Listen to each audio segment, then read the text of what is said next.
Le plan aujourd'hui, c'est d'aller à Springer Mountain, le 1000. Et puis ensuite de me rendre à Hawk Mountain Shelter. Comme vous pouvez le voir, là, il fait très beau. Lever de soleil incroyable. Je mettrai une petite photo. Et puis, on va coucher à Hawk Mountain Shelter. Puis je verrai quel va être le plan en fin de journée. Donc, je vais prendre une journée à la fois. Là. Demain, il annonce moins beau.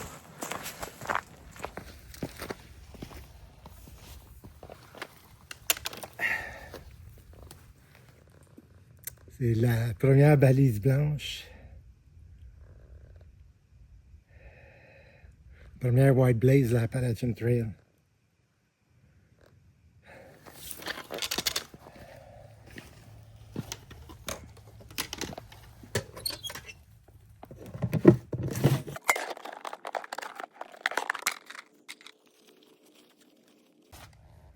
Je signe le registre officiel pour l'Appalachian Trail.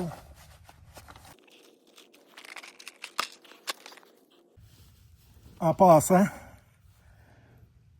on m'a donné un nom de trail name, on m'a donné un nom de sentier.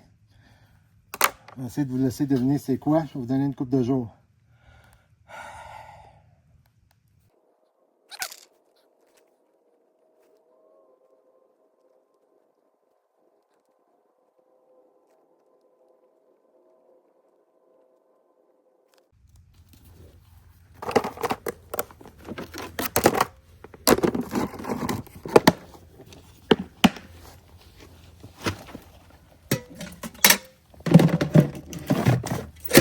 Ça, c'est la vue du sommet de Springer Mountain.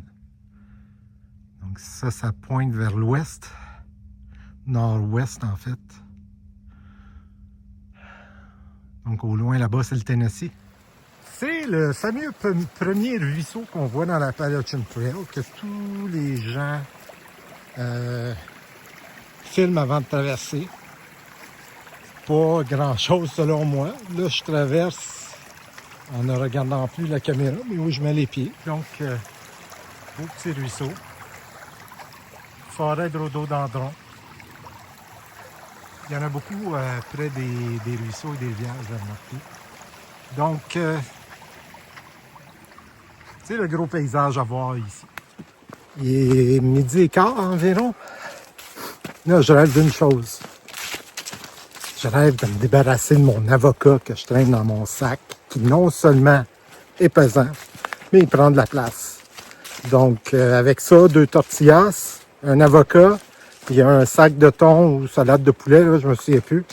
Ça va faire de l'espace. J'ai un petit peu trop stacké de bouffe avant de partir, donc ça va vider, puis ça va être plus léger. Le repas du midi, l'avocat, je parlais tantôt,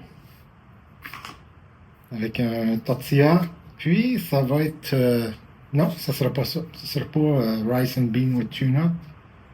Ça va être autre chose. Donc, non, finalement, ça va être ça, c'est plus pesant. Je vais commencer avec ça.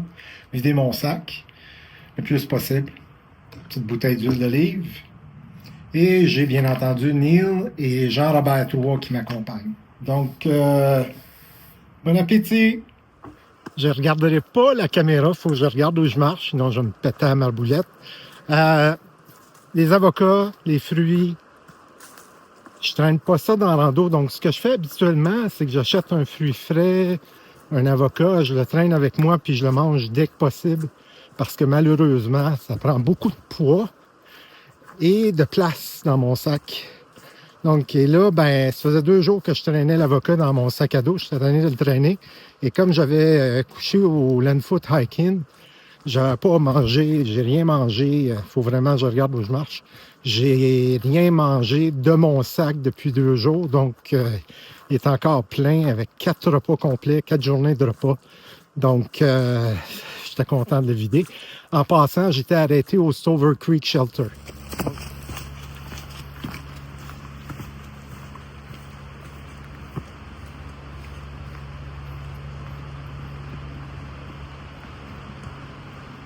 Long Creek Falls? Ah, c'est trop loin. Ben non, on y va. Je savais que c'était un must. d'arrêter, c'est pas loin, à peu près à 200 mètres de la piste, d'aller voir Long Creek Falls. Il plu beaucoup la semaine dernière, donc ils sont vraiment un gros débit. Il est 15 heures. Il me reste 1 heure avant d'arriver à l'abri. Donc non, pour de vrai, ce coup-là, je n'irai pas voir la shed ni le cimetière. Je vais aller directement à l'abri qui s'appelle Hawk Mountain Shelter. Et puis, je vais faire mon campement, justement. Je me répète, je vais faire mon campement pour la nuit avec mes bottes d'elfe. C'est le premier soir. Je ne veux pas parler trop fort, il y a des voisins. Donc, je suis à Hawk Shelter, Hawk Mountain Shelter. Ça, c'est mon campement pour la nuit. Mes bottes d'elfe. Et puis, c'est ça le shelter. C'est mon sac à bouffe qui est là-bas. Donc, il y a un petit peu de monde. Et donc, le plan, je dors, je vais aller manger. Je vais switcher la caméra de bord. Donc, le plan, c'est d'aller manger. Ensuite, filtrer de l'eau. Ensuite, me coucher. Puis, demain soir, en haut, dans les montagnes, j'ai une application qui me donne la météo en haut dans les montagnes. Il annonce environ moins 17. Puis avec il annonce moins 11 avec le facteur vent, moins 17, des rafales à 60 km/h. Donc, j'ai décidé demain soir d'aller coucher à une auberge qui s'appelle Above the Clouds Hostel. Donc, c'est ça le plan là, pour la prochaine journée, pour cette nuit, puis la prochaine journée. Sur ce, j'espère que vous allez apprécier la vidéo que je vais monter dans mon hamac tantôt, là, avec les moyens du bord. Donc, bonne nuit tout le monde.